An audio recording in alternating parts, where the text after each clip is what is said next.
Vijay movie నిరుత్సాహపరచడంతో కొత్త cinema విషయంలో తెగ కసరత్తులు చేస్తున్న పూరి జగన్నాథ్ ఎట్టకేలకు నందమూరి బాలకృష్ణను ఒప్పించి ఆయన 101 సినిమా తీసేస్తున్నాడు.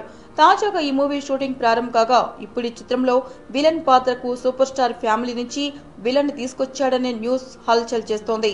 హీరోగా టాలీవుడ్ ను అలరిస్తున్న సుధీర్ బాబు మరోవైపు విలన్ పాత్రలతోనూ మెప్పిస్తున్నాడు. బాలీవుడ్ మూవీలో భాగీలో టైగర్ ఫ్రాష్ కు విలన్ గా నటించిన సుధీర్ బాబును బాలయ్య సినిమాలో మెయిన్ విలన్ గా నటించేందుకు ఒప్పించాడట పూరి.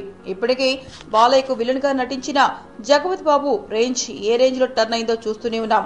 ఇప్పుడు సుధీర్ బాబు కెరియర్ కూడా కొత్త మలుపు తీసుకోవడం ఖాయమని అంచనాలు ఏర్పడిపోయాయి. సహజంగా విలన్ పాత్రను డిఫరెంట్ గా తీర్చిదిద్దాడు పూరి జగన్నాథ్. హీరో పాత్రకు పోటాపోటీగా ఉండేలా విలన్ పాత్రను డిజైన్ చేయడం పూరి స్పెషాలిటీ. అలాగే బాలకృష్ణ సినిమాలో కూడా విలన్ రోల్ కు చాలా ఇంపార్టెన్స్ ఉంటుంది. ఇద్దరి కాంబినేషన్ లో వస్తున్న ప్రతిష్టాత్మకమైన చిత్రంలో సుధీర్ బాబుకు విలన్ రోల్ దక్కడం విశేషంగానే చెప్పుకోవాలి. ఏంటండి, వీడియో నచ్చిందా? అయితే ఓ లైక్ వేసుకోండి, లేదంటే ఓ కామెంట్ చేయండి. ఎప్పటికప్పుడు మా వీడియోస్ చూడాలంటే సబ్స్క్రైబ్ చేసుకోండి.